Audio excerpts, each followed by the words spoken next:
इस हवेली में रुखसत होकर आए हुए मुझे तकरीबन 1 महीना हो चुका था, लेकिन एक लम्हे के लिए भी मेरा यहाँ पर दिल नहीं लग रहा था। मुझे यहाँ पर आज भी अपनायत नहीं महसूस होती थी, और वैसे भी जिसके साथ मेरी शादी हुई थी उसके साथ भी मेरा मन नहीं लगा था, क्योंकि मैं 21 साल की भरपूर जवान लड़की थी, जबकि वो देखने में तो 30 वर्ष का मर्द था, लेकिन ज़हनी तौर पर वो एक 10 साल का बच्चा था। यही वजह थी कि मैं इस हवेली में अपना दिल लगाने में नाकाम थी। शादी के हवाले से हर लड़की के बहुत सारे ख्वाब होते हैं, मेरे भी थे। मैंने एक अच्छे हमसफ़र का ख्वाब देखा था जो मुझे खुश रखता, लेकिन मेरी किस्मत में एक ऐसा मर्द लिखा गया जो जिस्मानी तौर पर तो जवान था, लेकिन ज़हनी तौर पर वो एक ऐसा बच्चा था जो छोटी छोटी बातों पर खुश हो जाता, और उसके नज़दीक खेलकूद के अलावा ज़िंदगी में और कुछ भी नहीं था। मैं अपनी किस्मत को कोसती रह जाती और तकदीर से गिले करती। पहले भी ज़िंदगी में कौन सा कोई सुख था जो अब अल्लाह ने मेरी ज़िंदगी में ये इतना बड़ा मुस्तकिल दुख दे दिया।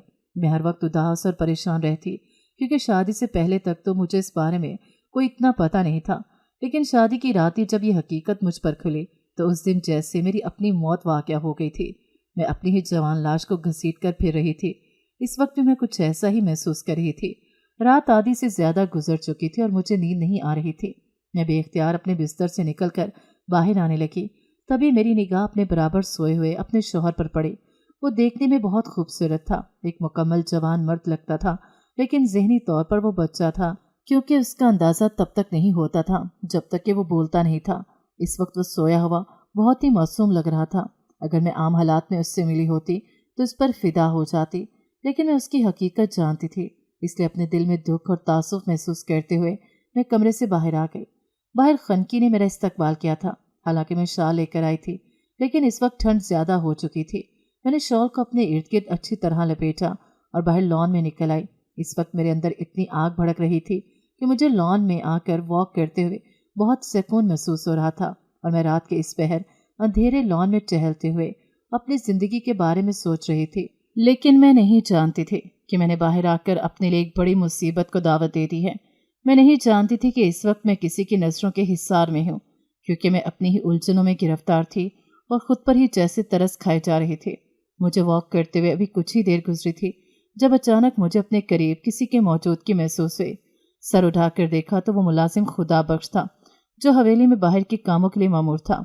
इस वक्त उसे अपने सामने देखकर मेरे दिल ने शदीद नागवारी महसूस की और कहा, खुदा बख्श, तुम इस वक्त यहाँ पर क्या कर रहे हो?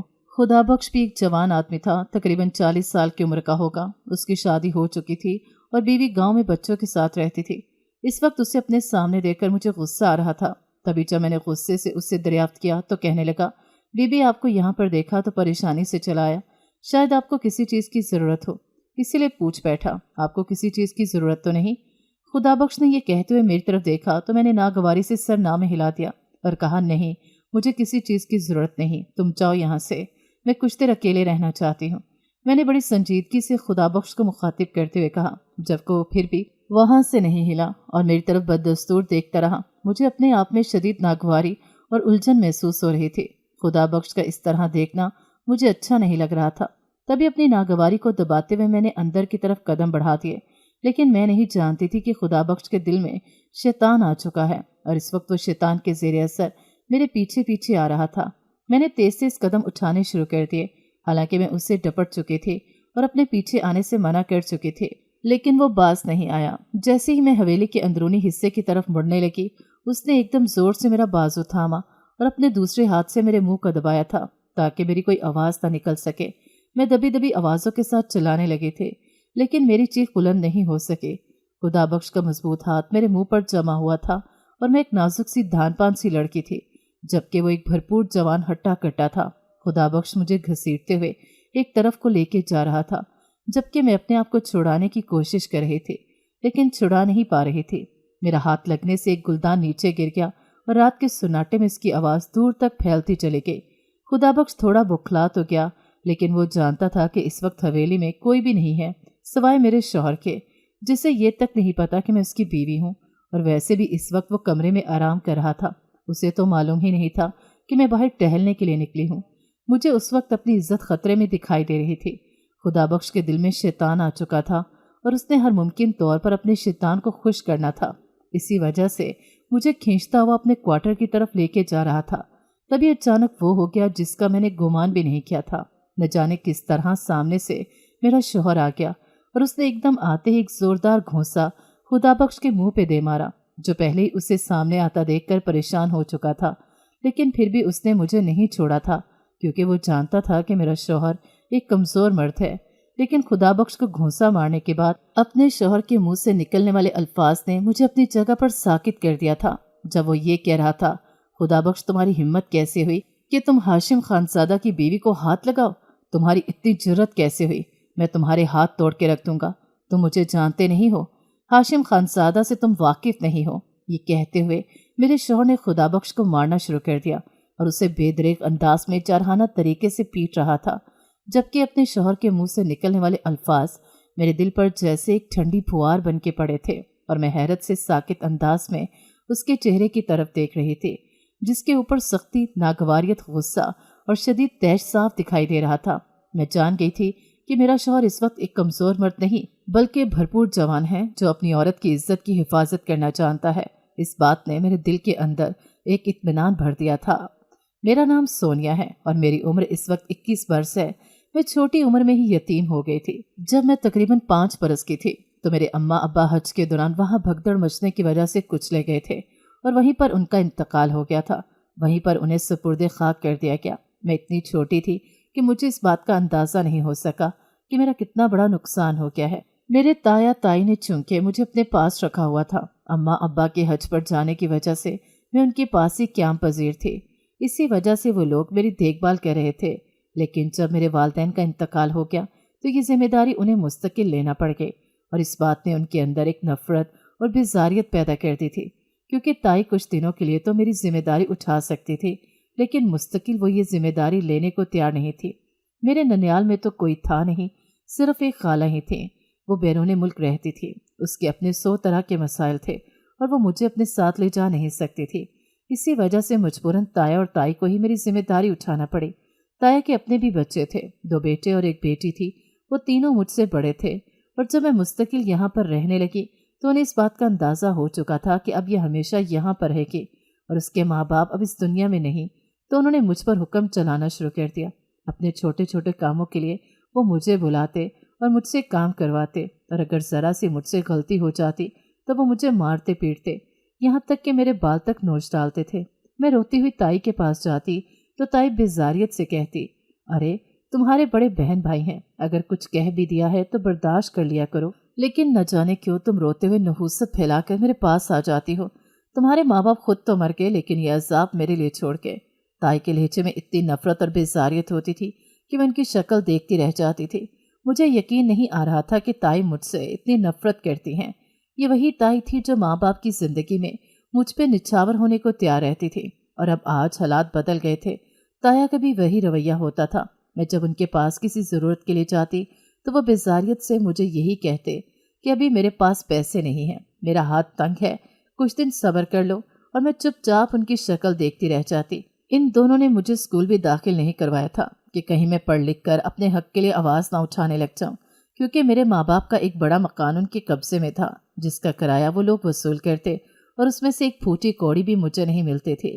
मुझे अपने हक के लिए आवाज़ उठाने का पता नहीं था। ताया ताई के रवैये और उनके बच्चों की मारपीट ने मुझे इतना ज़्यादा डरपोक बना दिया था कि मैं हर वक्त सहमी रहती थी और चुपचाप अपने कामों में लगी रहती थी।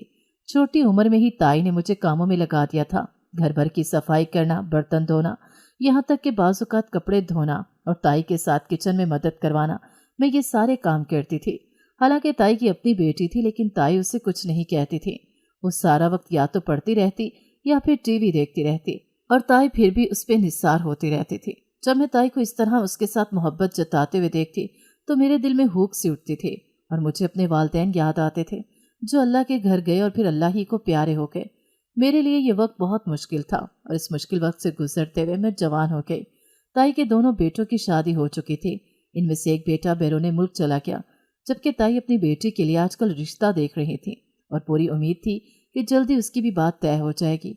यूँ तो हम इस गांव में रहते थे, लेकिन यहाँ के अच्छे और अमीर घरों में हमारा शुमार किया जाता था, क्योंकि हमारे पास हमारी कुछ आबाई ज़मीनें थीं और एक साफ सुथरा पक्का घर था। जबकि ताया ताई के बच्चों ने कई बार शहर जाने की जिद बांधी थी, लेकिन न जाने क्या बात थी, ताया अपने बच्चों की हर बात मानने के बावजूद ये बात नहीं मानते थे और उन्हें साफ इनकार कर देते थे।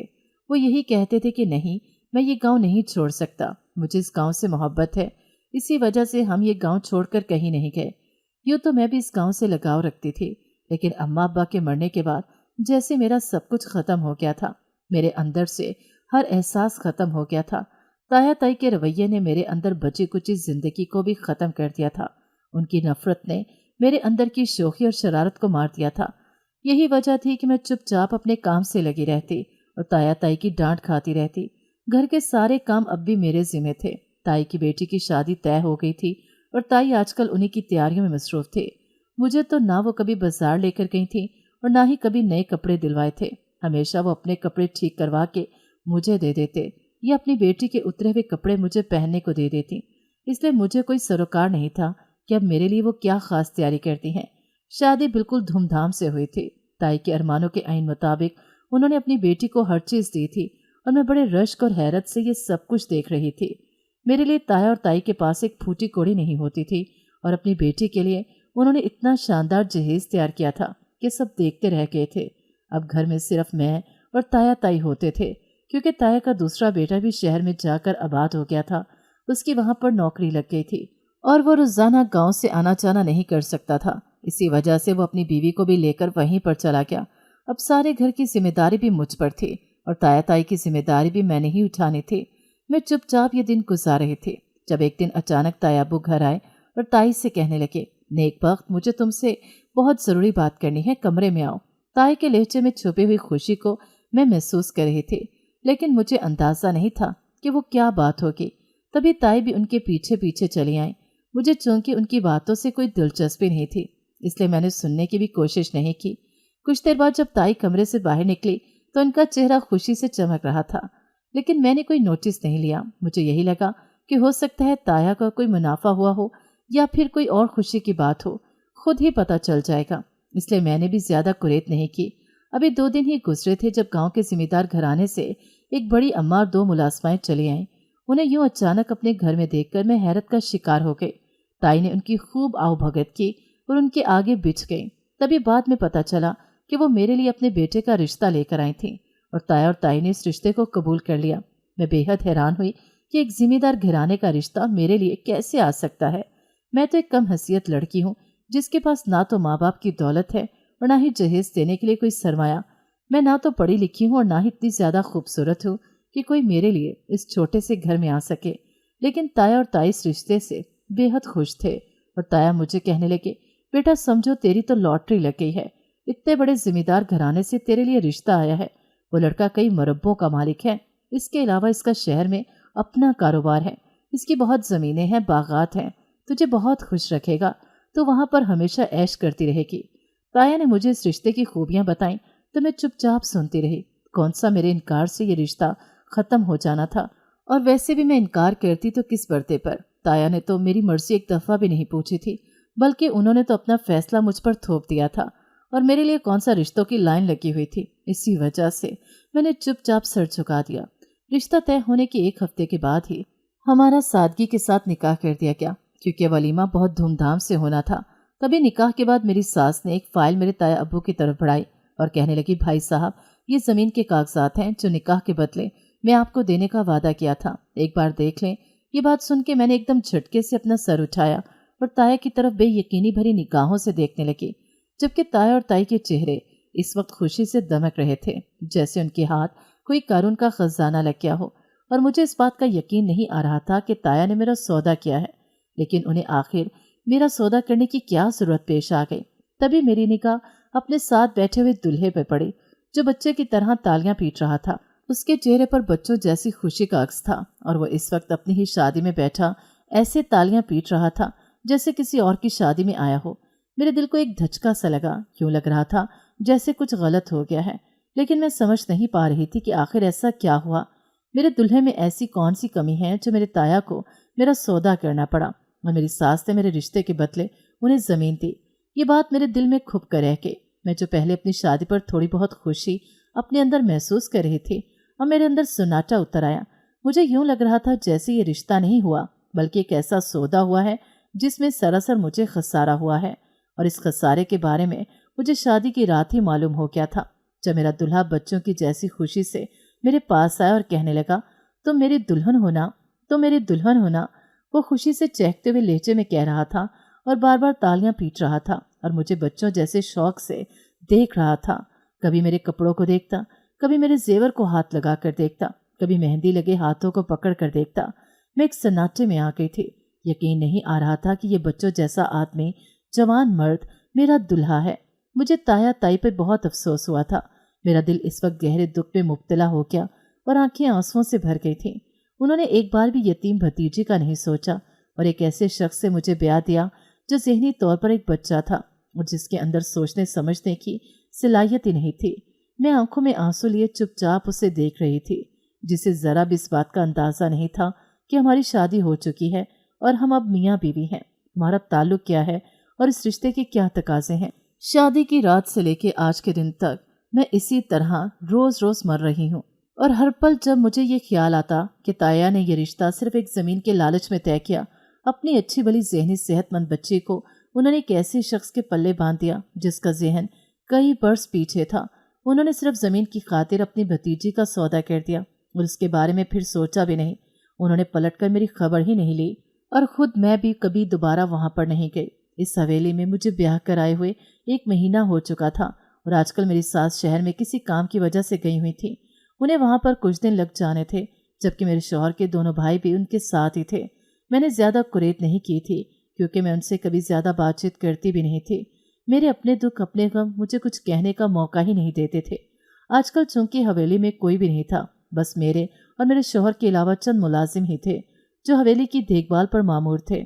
इसी वजह से हवेली में सन्नाटे गूंज रहे थे और मैं आजकल काफ़ी सुकून महसूस कर रही थी। रात के इस पहर जब मेरा दिल घबराया तो मैं बेख्तियार कमरे से बाहर निकल आई। न जाने मुझे बैठे बैठे क्या हो जाता था। इस वक्त भी दिल घबराने के बायस जब मैं लॉन में वॉक कर रही थी तो मुझे बिल्कुल अंदाज़ा नहीं था कि खुदाबख्श की नीयत इस तरह ख़राब हो जाएगी। मैं सोच भी नहीं सकती थी कि वो हवेली की एक औरत के ऊपर इस तरह नज़र रखेगा और फिर उसकी इज्जत पर हमला करने की कोशिश करेगा। लेकिन जब खुदाबख्श ने मुझे घसीट कर अपने क्वार्टर की तरफ ले जाना चाहा तो फिर मेरा शौहर मेरा मुहाफिज बन के सामने आया और उसने जिस तरह खुदाबख्श को मारा, उससे कहा, तुम्हारी हिम्मत कैसे हुई मेरी बीवी के साथ इस तरह की हरकत करने की? क्या तुम जानते नहीं कि वो हाशिम खानज़ादा की बीवी है? इसकी इज्जत है और तुम मेरी ही इज्जत पर हाथ डाल दिया। मेरा शौहर मुसलसल उसे मार पीट रहा था और मैं उस वक्त हैरत से बुत बनी उसे देख रही थी, जो बिल्कुल एक मुकम्मल मर्द की तरह लग रहा था, जैसा एक मर्द को अपनी औरत के लिए होना चाहिए। मेरे शौहर ने मार मार कर खुदाबख्श का हाल बिगाड़ दिया और खुदाबख्श तो इस बात की तवक्को ही नहीं कर रहा था कि उसका इरादा यूं खाक में मिल जाएगा। वो बार बार मेरे शौहर से माफ़ी मांग रहा था, साईं मुझे माफ़ कर दो, साईं मेरा इरादा गलत नहीं था, साईं मैं ऐसा नहीं करना चाहता था, साईं मैं शैतान के बहकावे में आ गया। खुदाबख्श मुसलसल यही अल्फाज कह रहा था और मेरे कानों में तो खुदाबख्श की आवाज़ ही नहीं पहुंच रही थी। मैं तो अपने शौहर की आवाज़ सुन रही थी, जो एक भरपूर और जवान मर्द की आवाज़ थी, जिसकी आवाज़ में रोब, दबदबा और गूंज थी। और तब मुझे अंदाज़ा हो गया था कि हाशिम खानज़ादा से बढ़कर मेरा कोई भी मुहाफिज नहीं। हाशिम ने उसे मार मार कर अदमुआ कर दिया। तभी गार्ड्स को हुक्म दिया कि इसे इसके कमरे में बंद कर दो, इसका हिसाब सुबह होगा। गार्ड उसे उठा कर ले गए थे, जबकि वो अब गुस्से से मेरी तरफ बढ़ा और कहने लगा, क्या तुम्हें अपने कमरे में चैन नहीं? आधी रात के वक्त बाहर क्या करती फिर रही हो? क्या तुम्हें ज़रा भी अंदाज़ा है कि इस हवेली में जवान मर्द मुलाजिम हैं, फिर भी तुम यूं आज़ादाना कैसे घूम सकती हो? हाशिम खानज़ादा का बदला हुआ लहजा और अंदाज मुझे हैरत में मुब्तला किए हुए थे और उसकी डांट भी मुझे इस वक्त उसका प्यार महसूस हो रही थी। तभी मैं बेसाख्ता उसके गले लगकर शिद्दत से रोने लगी थी। ऐसा लग रहा था जैसे कई दिनों का बंध टूट गया हो और आंसुओं को रास्ता मिल गया हो। हाशिम ने एकदम मुझे अपने साथ लगे देखा तो जैसे उसका गुस्सा भी ठंडा हो गया। उसने मेरे गिर्द अपने बाजुओं का हिसार किया और आहिस्ता आहिस्ता मुझे थपकने लगा और इसी तरह अपने साथ लगाए हुए वो मुझे कमरे तक ले आया। हाशिम को शायद अपने अचानक रद्द अमल ने हैरान परेशान कर दिया था। तभी कुछ देर रो लेने के बाद मैंने उससे कहा, आप अगर ज़हनी तौर पर बिल्कुल ठीक हैं तो फिर आपने ये नाटक क्यों किया? आपने क्यों मेरे सामने एक बच्चा होने का ढोंग रचाया? मैंने हाशिम से जब ये पूछा तो एक गहरा सांस भर के रह गया और कहने लगा, तुम नहीं समझोगी, यहाँ पर मुझे ये ढोंग कई सालों से रचाना पड़ रहा है और इसके पीछे बहुत सारी वजूहात हैं। हाशिम ने जब ये बात कही तो मैं हैरानी से उसकी तरफ देखने लगी। आखिर ऐसी क्या बात थी जो वो मुझसे छुपा रहा था और जिसकी वजह से हाशिम को अपनी शनाख्त छुपा कर ये ढोंग रचाना पड़ रहा था। तभी कुछ देर के बाद हाशिम ने कहना शुरू किया, दरअसल सोनिया बात यह है कि मैं ज़हनी तौर पर बिल्कुल ठीक हूँ और एक भरपूर जवान मर्द हूँ। मैं ये ढोंग किसी वजह से रचा रहा था, लेकिन आज तुम्हारे साथ पेश आने वाले वाक़ये ने मेरे इस खौल को चटखा दिया और मुझे बेनकाब कर दिया। हाशिम ने कहा तो मैं उसकी तरफ मतवज्जा हुई और पूछा, आखिर आप ऐसा क्यों कर रहे थे? आप एक भरपूर जवान मर्द थे और ज़हनी तौर पर भी बिल्कुल ठीक हैं, तो फिर ऐसी क्या नौबत पेश आ गई कि आपको ये ढोंग रचाना पड़ा? मैंने बेसब्री से हाशिम से पूछा तो वो गहरा सांस भर के कहने लगा, दरअसल बात यह है कि मेरे वालिद साहब ने 2 शादियां की थी। पहली मेरी वालदा से की थी और उनमें से सिर्फ मैं हुआ और कोई बहन भाई नहीं था। जबकि जब मैं टीन एज में आया तो मेरे वालिद साहब की दूसरी शादी भी जाहिर हो गई और उनमें से उनके 2 बेटे थे। वो उन्हें हवेली में ले आए थे। तब तक मेरी वालदा का इंतकाल हो चुका था। इसी वजह से मेरे वालिद को खुला रास्ता मिल गया था। हवेली में आने के बाद मैं यूं तो उनसे नाखुश था, लेकिन मैं कुछ कह नहीं सकता था और ना ही कोई एहतजाज कर सकता था। मेरे वालिद साहब ने उन्हें हवेली में वही दर्जा दिया जो हवेली की औरतों को दिया जाता है। कुछ अरसा तो इसी तरह गुजर गया, लेकिन एक दिन जब अचानक मैंने अपनी सौतेली माँ और उनके दोनों बेटों की बातें सुनी तो वो सुनकर मेरे कदमों तले से ज़मीन निकल गई। वो मेरे कत्ल के मंसूबे बना रहे थे और उसे एक एक्सीडेंट का रंग देख के वो मेरी जान लेना चाहते थे ताकि हवेली और इसके अलावा सारे कारोबार और ज़मीनों पर कब्जा किया जा सके, क्योंकि हवेली का असल वारिस तो मैं था। मैंने इत्तफाकन ये गुफ्तगू सुन ली और उस दिन के बाद से मुझे उनसे शदीद खौफ महसूस होने लगा और मैं इसी सोचो विचार में था कि किस तरह से इस खतरे को टालूं। तभी अचानक एक दिन शहर से आते हुए मेरी कार को शदीद हादसा पेश आया। मुर्जाना तौर पर मैं इसमें बच गया। मैं जानता था ये किसने करवाया है, लेकिन मेरे पास कोई सबूत नहीं था। मेरे वालिद इसके बाद बहुत परेशान रहने लगे, लेकिन इस हादसे का मुझे ये फ़ायदा ज़रूर हुआ कि मैंने अपनी याददाश्त चले जाने का नाटक किया और इस चीज़ का नाटक किया कि मेरे दिमाग पर चोट लगी है, जिसकी वजह से मेरा जहन कई साल पीछे चला गया है और मैं अब एक बेज़रर से बच्चे के अलावा और कुछ भी नहीं। इस सिलसिले में मुझे डॉक्टर्स को पैसे खिलाने पड़े थे और वो मैंने उससे खिला दिए। डॉक्टर ने ही मेरी रिपोर्ट तैयार करके दे दी थी। जब मेरी ये रिपोर्ट सामने आई तो मेरी सौतेली माँ और दोनों भाइयों को इस बात से कोई मतलब नहीं था, क्योंकि उनका तो रास्ता साफ हो गया था। वो यही समझ रहे थे कि अब उन्हें मुझसे कोई खतरा नहीं। इसी वजह से उन्होंने दोबारा मेरी जान लेने की कोशिश नहीं की और आहिस्ता आहिस्ता ज़मीनी अमूर और कारोबार और जायदाद में दिलचस्पी लेने लगे। मेरे वालिद साहब को मेरी ज़हनी हालत का बहुत ज़्यादा सदमा था और वो अक्सर बीमार रहने लगे, लेकिन मैं अपने वालिद साहब को हकीकत नहीं बता सकता था, क्योंकि मैं जानता था कि वो मेरी सौतेली माँ और अपने बेटों से बहुत मोहब्बत करते हैं और मैं चाहता था कि किसी सबूत के साथ ही उनके सामने पेश हों ताकि उन्हें हकीकत के बारे में पता चल सके। लेकिन इस बात की नौबत ही नहीं आई और अचानक एक रात मेरे वालिद दिल का दौरा पड़ने के बायस इंतकाल कर गए। उसके बाद तो मुझे अब और ज़्यादा मुहतात रहना था, क्योंकि वालिद का भी इंतकाल हो गया था और अब उनके लिए मैदान बिल्कुल साफ था।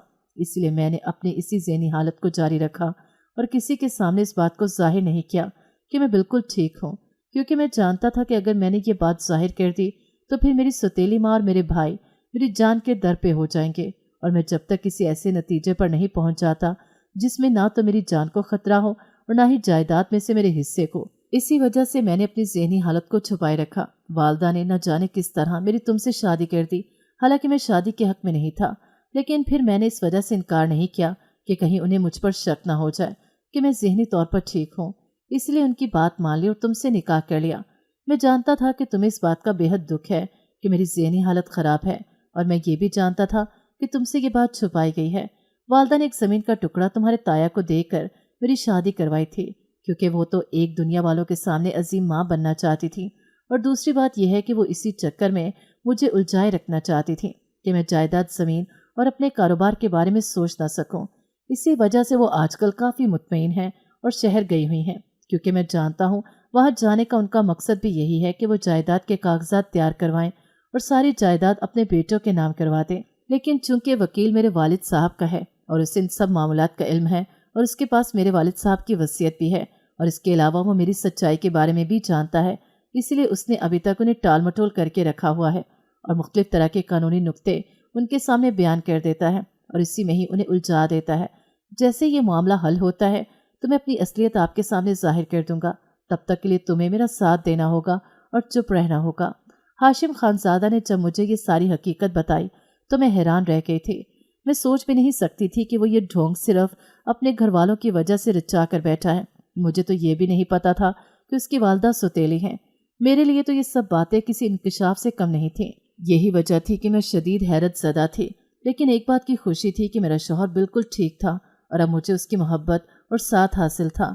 उसे बखूबी अपनी इज्जत का एहसास था। वो रात मेरी ज़िंदगी की हसीन तरीन रात बन गई थी, क्योंकि हाशिम ने अपनी मोहब्बत मुझ पर निछावर कर दी थी और अपनी बेपनाह मोहब्बत का यकीन दिलाते हुए उन्होंने मुझसे वादा किया था कि वो कभी मुझे नहीं छोड़ेंगे, और मेरे लिए ये बात काफ़ी थी। उस रात की सुबह बहुत चमकीली और रोशन थी। मैं बेतहाशा खुश थी। यही वजह थी कि जब हाशिम की अम्मा हवेली वापस आईं तो उन्होंने मेरे बदले हुए तौर तरीके को बखूबी महसूस कर लिया था। मेरे चेहरे पर छाया हुआ इत्मीनान और आंखों की खुशी उनकी जहां दीदा नजरों से छुपी नहीं रह सकी थी। तभी वो कहने लगी, अरे बहू, तुम तो बहुत खुश दिखाई दे रही हो। क्या बात है? क्या मेरे पीछे कोई करुण का खजाना हाथ लग गया है? मेरी सास ने जब मुझसे कहा तो मैं एकदम सिटपटा सी गई और उन्हें कहा, नहीं अम्मा, दरअसल यूं ही आज नहाकर कपड़े तब्दील किए थे, शायद इस वजह से आपको फ्रेश लग रही हूँ। मैंने जानबूझकर बात बदली, लेकिन अम्मा की ज़ेरिक निगाहें मेरे पूरे वजूद पर दौड़ रही थीं और यूं लग रहा था जैसे वो मेरे अंदर तक झांक लेना चाहती हूँ। मैं उस दिन के बाद से काफ़ी मोहतात हो गई थी। मैं अपनी सास को भी मौका नहीं देना चाहती थी, क्योंकि हाशिम ने ख़ास तौर पर मुझे ये समझाया था कि किसी भी तरह से उनके सामने ये जाहिर नहीं करना कि मैं बिल्कुल ठीक हूँ। कुछ दिन इसी कश्मकश में गुजर गए। हाशिम आजकल काफ़ी मसरूफ़ था और वो चोरी छुपे वकील से राब्ते में था और जल्द ही इस सिलसिले में हमें खुशखबरी मिलने वाली थी।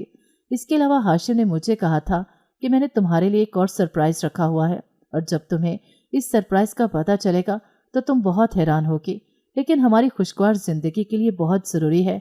और मुझे पूरा यकीन था कि हाशिम की मोहब्बत की तरह मेरे लिए वो सरप्राइज़ भी मेरी ज़िंदगी बदल देगा। यही वजह थी कि कुछ दिनों के बाद वकील के कागजात हवेली पहुंच चुके थे और हाशिम के वालिद की वसीयत के मुताबिक जायदाद का आधा हिस्सा हाशिम के नाम था और बाकी आधा हाशिम के दोनों भाइयों के नाम था। इस बात ने हवेली में एक कोहराम मचा दिया। हाशिम की वालदा किसी तौर पर भी ये वसीयत मानने को तैयार नहीं थी, लेकिन वकील की तैयारी भी मुकम्मल थी और उसने मुकम्मल सबूतों के साथ ये वसीयत पेश की थी। इसी वजह से हाशिम की वालदा कुछ न कर पाए। हालांकि उन्होंने वकील को बहुत जलील किया और फिर उसे एक भारी रकम देने का लालच भी दिया, लेकिन वकील नहीं माना और उन्हें यही कहा कि ये वसीयत है और हम इसे किसी भी तौर पर बदल नहीं सकते, ना ही कानूनी तौर पर यह चैलेंज हो सकती है। इस वजह से आपको जो मिल रहा है आप उसी पर इक्तफा करें। और इस बात पर खुश हूँ कि उन्होंने आपके बेटों को हिस्सा रखा, उन्हें बिल्कुल जायदाद से आंख नहीं कर दिया। यहाँ पर आकर हाशिम की वालदा भी चुप कर गई और जितना मिला उसके ऊपर सब्र कर लिया, जबकि अब हाशिम बेतहाशा खुश था क्योंकि उसे अपनी जान का कोई खतरा नहीं था। कानूनी तौर पर जायदाद उसके नाम मुंतकिल हो चुकी थी और घर में जब ये पता चला कि हाशिम बिल्कुल ठीक है, उसने ये ढोंग सिर्फ अपने हिस्से के लिए रचाया था, तो हर कोई हैरान और परेशान था। किसी को भी इस बात का यकीन नहीं आ रहा था कि हाशिम ज़हनी तौर पर बिल्कुल ठीक है। तभी मेरी सास भी सटपटा सी गई, क्योंकि हाशिम ने उनके सामने उनके पोल खोल दी थी और कहा था कि सिर्फ और सिर्फ आपके प्लान की वजह से मैंने ये इरादा किया था। अगर आप मुझे जान से मारने का मंसूबा ना बनाती तो शायद मैं कभी ऐसा न करता, लेकिन अब चूंकि जायदाद की कानूनी तौर पर तकसीम हो चुकी है तो मैं यहाँ से जा रहा हूँ। ये हवेली फिलवक्त आपके रहने के लिए काफ़ी है, बात की बात में देखी जाएगी। मैं अपनी बीवी को लेकर इंग्लैंड शिफ्ट हो रहा हूँ और जब मैं वापस आऊँगा तब तक आप अपने रहने का बंदोबस्त कर लीजिएगा। हाशिम ने दो टोक अंदाज में जब अपनी सौतेली माँ से ये कहा तो उनकी आंखें फटी की फटी रह गईं और इंग्लैंड शिफ्ट होने का सुन के मैं भी हैरान रह गई थी, क्योंकि हाशिम ने मुझसे भी ऐसी कोई बात नहीं की थी। और अब जब उन्होंने मुझे कहा तो मैं जान गई कि यही वो सरप्राइज़ है जो वो मुझे देना चाहते थे। आज हमारी एयरपोर्ट के लिए रवानगी थी और मैं हाशिम के संग घर से निकलते हुए बेहद खुश और मुतमईन थी, क्योंकि मैं जान गई थी कि अब हमारी ज़िंदगी की राह में कोई भी रुकावट नहीं आएगी, बल्कि खुशियाँ हमारा मुकद्दर होंगी। गांव से निकलते वक्त रास्ते में जब ताया ताई के घर आया तो मैंने हाशिम को 1 मिनट रुकने के लिए कहा, क्योंकि मैं एक बार उन्हें ये बताना चाहती थी कि उन्होंने तो मेरा बुरा ही किया था, लेकिन अल्लाह ने मेरा बुरा नहीं होने दिया और मुझे हाशिम की सूरत में एक ऐसा इनाम दिया जो सारी ज़िंदगी के लिए मेरी मोहब्बत और मुहाफिज बन के रह गया। ताया ताई के सामने जब मैं गई तो वो मुझे देखकर हैरान रह गए थे। इतनी बड़ी गाड़ी और एक शानदार मर्द मेरा नसीब था, और जब उन्हें ये पता चला कि मैं यहाँ से शिफ्ट होकर इंग्लैंड जा रही हूँ तो उनकी आंखें खुली की खुली रह गईं। शायद उन्हें इस बात की तवक्को नहीं थी कि मेरा नसीब इतना अच्छा होगा और मुझे दायमी मोहब्बत का साथ नसीब होगा। ताया ताई की हालत देखकर मुझे अफसोस हुआ था, क्योंकि वो इस वक्त बुरे हालों में थे और लग ही नहीं रहा था कि ये वही ताया ताई हैं शायद उन्होंने जो कुछ मेरे साथ किया था उसके बदले में अल्लाह ने उन्हें दुनिया में ही उसकी सजा दे दी थी, क्योंकि घर पे सन्नाटे गूंज रहे थे और ऐसा लग रहा था कि जैसे इस घर में कोई भी नहीं रहता। मुझे अफसोस तो हुआ था क्योंकि मैंने अपना सारा बचपन इस घर में गुजारा था, लेकिन अब एक नई जिंदगी मेरी मुंतजिर थी जिसमें मेरे लिए खुशियां और मोहब्बत थी, और मैं खुशी खुशी उस जिंदगी की तरफ कदम बढ़ा चुके थे। गाड़ी में वापस बैठते हुए मैंने एक अफसोस भरी नज़र इस घर पर डाली और अपने आंसुओं को अंदर ही छुपा लिया। मैं हाशिम के साथ एक नई मंजिल की तरफ रवाना हो चुकी थी और माजी की तलखियों को पीछे छोड़ चुके थे।